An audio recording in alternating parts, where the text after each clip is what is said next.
As a meditation teacher, I get asked from time to time about doing retreats. And this is usually asked by someone who's fairly new in meditation, or maybe they've been doing it for a while and they want to pursue taking the practice further. This is Eddie with a Mindful Emergence, where Margaret and I offer simple steps for spiritual transformation using mindfulness, movement, and breathing practices. So, what about a retreat? Retreats are a great idea, and it's an opportunity to really dive deeper into your practice with a teacher and with an environment or in an environment that's supportive to that. So, how should you start? How long should you do it? Well, my advice is very simple: start slow, start basic. In some cases, you can do a half day retreat, and that's great. 4 hours or so is a great start. But maybe you might consider a weekend retreat.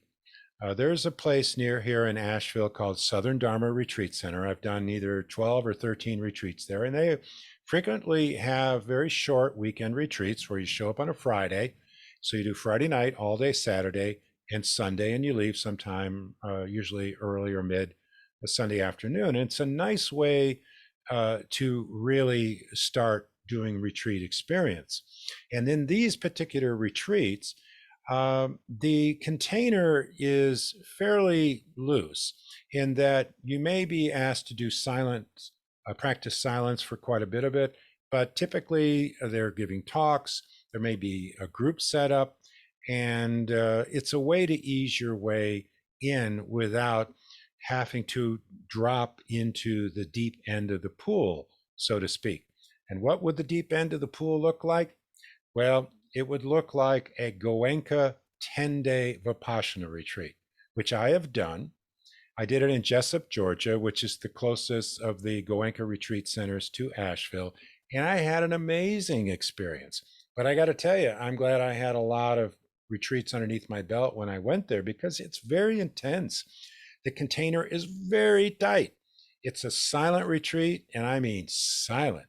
Not even any eye contact with anybody. And you're meditating for about 12 hours a day. And they don't want you to do yoga or qigong or any of those kinds of practices to help ground you.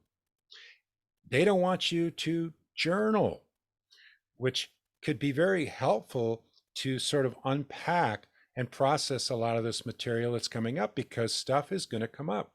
We all have material within our psyche that will arise when the ego softens, the default mode network that controls our lives and wants to protect us sort of loosens.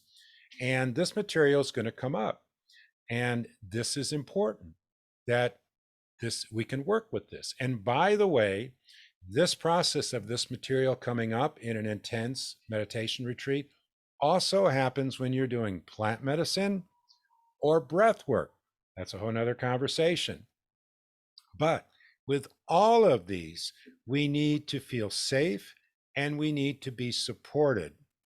And the Goenka retreat was great for me, but I got to tell you, I read an article in this publication, Buddha Dharma, which is a really good publication for serious Buddhist practitioners. And they talked about the fact that a woman did this 10-day some time ago, and she started unraveling during the course of the retreat. And she had no way to process it. When she tried to talk to the people who were running it, they were like, just keep practicing, work your way through it. Well, unfortunately, sometime after the retreat, as this turned into what they thought was a psychotic break, she ended up committing suicide. And this is not unusual. This kind of stuff happens. My guess is it was not her first retreat. In fact, I think in the article they said that. It was too much, too fast, and she wasn't able to connect with people and unpack the experience in a way that was not only meaningful, but safe. So I'm not saying if you went straight to a Goenka retreat that this is going to happen. But I got to tell you, when I did the retreat, I had a couple of hours. You get there early and you're settling in. And I was talking with some people. There were some people, this was their first retreat. And some of them, they were brand new meditators. And they may have had an amazing experience, which I did. But I got to tell you, it's not what I would recommend. Start out slow, start out easy, and then work your way up. And as you work your way up, you will develop skills. You will develop self awareness.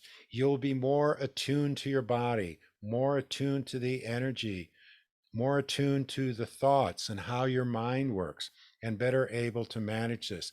And make sure you pick a place where, if you're struggling, you can talk to somebody and you're going to get the support that you need. Very, very important. So I hope this is helpful. If you have comments about this, please leave them for me. If you want to reach out to me, I'd love to have conversations. If you like this video, give us a thumbs up. And if you like the content on this channel, go ahead and subscribe, because we regularly release videos. And if you hit the notification bell, you'll find out when that happens. So thanks very much for watching. Hope this was helpful for you.